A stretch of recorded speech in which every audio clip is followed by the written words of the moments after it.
What's up YouTube? I'm Yasmin Woodland and welcome back to my channel. I will be recapping Teen Mom 2 episode 26 of this season. So without further ado, let's get started.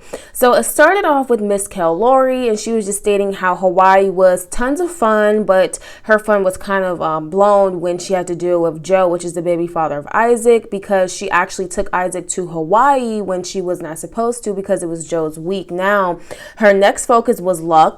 It was Lux's little birthday, and she was just saying how she's having some concerns with his father, Chris, because Chris actually does not want to be on camera. He doesn't want to be filmed. He doesn't want to have anything to do with Teen Mom. So she was just kind of trying to figure out, like, what do I do? How can I convince him to still attend Lux's birthday party, even though he doesn't want to be on camera? So they were actually at the party, and everyone was having fun. The boys were having fun. Everybody was in the pool and stuff like that. Now, I do know that Chris's family did come by. I believe that was his mother that had came by, and Kail had actually asked her, was Chris planning on, coming to the birthday party and stuff like that? And she said, well, I did see Chris earlier today, and he did explain that he's not attending Lux's birthday party because of the camera. So Kail kind of got upset, and she kind of stepped away from the camera, and I think she gave him a call, and he did sound upset on the phone. Now, she actually pulled the producer aside,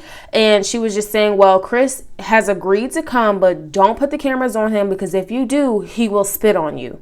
And I'm just like, are you serious? Like, that's crazy. So she said that Chris has said that on the phone to her, like, hey, if they film me, if they turn the camera towards me, I will spit on them personally. So the producer agreed, like, hey, okay, we're not going to put him on camera. He's not going to be anywhere in the frame. So he actually was able to attend and stuff like that for Lux. And honestly, you all, Lux did not look happy. I don't know if he was just tired, but it didn't even look like Lux was having a good time at his own birthday party. But I just think Chris's behavior is disgusting. I mean, spitting on anybody or even threatening, that is gross. So whatever, Kail deals with it because she's like super in love with him, but whatever. It pans over to Briana, and she's talking to her sister, and she's telling her sister how she has to have a flight to New York with the kids because her boyfriend John was asking to see her and the girls, and he wants her to meet his family. And she was just saying how, she's just been going through a lot of stuff because with Stella, the baby daddy Lewis didn't show up to a party, and just how that just kind of, put her in a bad place because she just wants Lewis to be in her life. Now, it pans over to Briana and Nova, Stella, and John, and I think they went to some sort of fruit picking farm or berry picking. I think it had strawberries and different type of berries, and it looked super fun, super cool. I've never been to one, but they made it look really, really fun. You can just pick them right off and pop them in your mouth, and they were there having fun. Stella was having fun and Nova was having fun. But on the contrary, it looked like John and Briana had a lot of tension going on. So they were talking about her meeting his family. Briana was just stating how, well, when I go to see her family, just don't leave me by myself. Just stay by my side the entire time there, because I don't really know your family like that. And if you just kind of walk off or wander off, I'm going to be a little uncomfortable. And John didn't like that. He was like, well, why do I have to be by your side the entire time of you being around my family? The whole point of this trip was to meet my family, get comfortable with them. So why do I have to be glued to your side the entire time? So Briana didn't really like that concept, but nonetheless, they went to a pool party, and Briana did meet his family and stuff like that. And they seemed like genuine people. They seemed nice. Nothing out of the ordinary. The kids were having fun in the pool and having fun in the sun. And Briana was nice. She introduced herself, and, Nova and Stella and John seemed really happy to actually have them around and just, meet them and stuff like that. Now, Briana just kind of just gets under my skin because she had literally the worst resting bitch face on the entire time. While the kids and John were in the pool having fun with his family and friends, Briana was sitting off to the side, being super antisocial, not looking happy, not looking like she wanted to be there. She just literally looked like a sour sap, and I'm like, oh my gosh, that's so disrespectful. But maybe she was just uncomfortable. Who knows?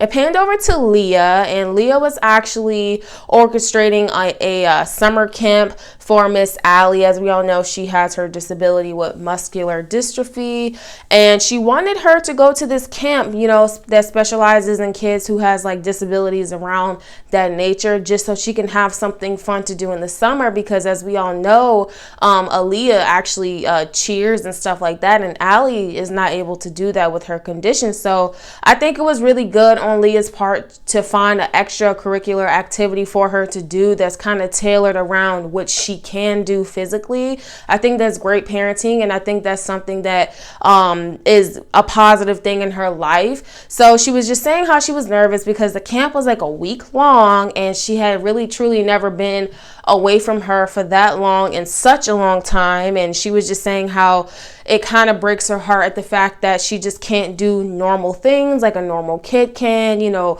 running and cheering and stuff like that because of her condition. So, I mean, I can definitely, relate to that and see, as a mom, that would break your heart to see one child getting to do other things, getting to cheer and do different type of sports, and then your other daughter just has to sit there because she can't participate. So Corey actually picked up the girls, and he was just going over like her bag that she packed for the camp, and he was just making sure like, hey, make sure you make friends, make sure you're not shy, make sure that you have tons and tons of fun while you're there, don't be nervous, make sure you speak, make sure you have tons of fun. So I think that was really cool that Corey was really supportive of this, because I remember initially he wasn't really supportive of her having like a wheelchair or anything. So this is the scene where they actually packed up the car, and Corey actually took her to the campsite. Now Leah did meet them there just to give her goodbyes and just to help her, settle in into her room and stuff like that. So again, this was a really great thing that they actually did, and I actually enjoyed them filming this, because I think a lot of parents should definitely do this. So here are some pictures that they actually showed at the end of her smiling and just being like really, really happy. She settled in. You can see her bed and stuff in the background, and I think summer camps are great. I think it's really, really good for kids to just go to summer camps. I've never went as a child, but I think it's great for the children and stuff like that. And her sister was really understanding of that as well. So it panned over to Miss Jade, everyone. And oh my gosh, Jade is always literally dealing with like the worst drama ever. So she was stating how her mom and dad apparently got into some sort of argument or something like that, some sort of verbal altercation, and that her mom needed a place to stay, her mom needed this, her mom needed that. And Jade was just saying how she feels like, why is it her responsibility to make sure that her mom has a roof over her head? Why is it her responsibility to pay her mom's bills and stuff? And she was just saying just how, as a child or as a young adult, you should be able to go to your parent and say, hey mom, I need this support. Hey mom, I need this. So I agree with her on that. Jade actually dyed her hair, which I think it actually suits her. She said she just wanted something fresh. She wanted something new. She looks a lot happier now that she wasn't dealing with that entire situation. But there was a car ride, and there's always the car rides on Teen Mom that's literally the worst. And she was talking to her mom, and her mom was literally just being like really rude on the phone, and Jade was just expressing to her like, look mom, I want you to be there for me, like as a mother, like please, I just need you to be there. I feel like my family is not normal. I feel you're not normal. I don't have a relationship with my dad like that. Sean is not here because he's dealing with his issues. And I really, really felt bad for Jade, because it's just like, she said she felt lonely. And I understand that, how you can feel like you just don't really have that support system, especially, when you're a young mother and you're just trying to figure things out for you and your child. So her mom promised that she would come over for dinner the next day and, have a nice dinner, have some bonding time. Now, surprise, surprise, her mom made up an excuse. She never showed up. She said she was stuck on the highway in traffic, and Jade literally got really upset. She was like, you were supposed to already be here. I've already purchased the dinner. We've already eaten. Chloe have already eaten. I have to, give her bath. I have to get ready for bed. You're not here. So I'm just going to cancel the plans. And Jade's mom is like really, really childish in this scene. And she actually hangs up the phone on Jade. Like, after she's late to the dinner, after she promised she would spend bonding time with Jade. And I don't know, I think Jade just has a toxic relationship with everyone around her, and I feel really, really bad for her. So last but not least, in regards to Chelsea, it was Aubrey's first day of school or something like that.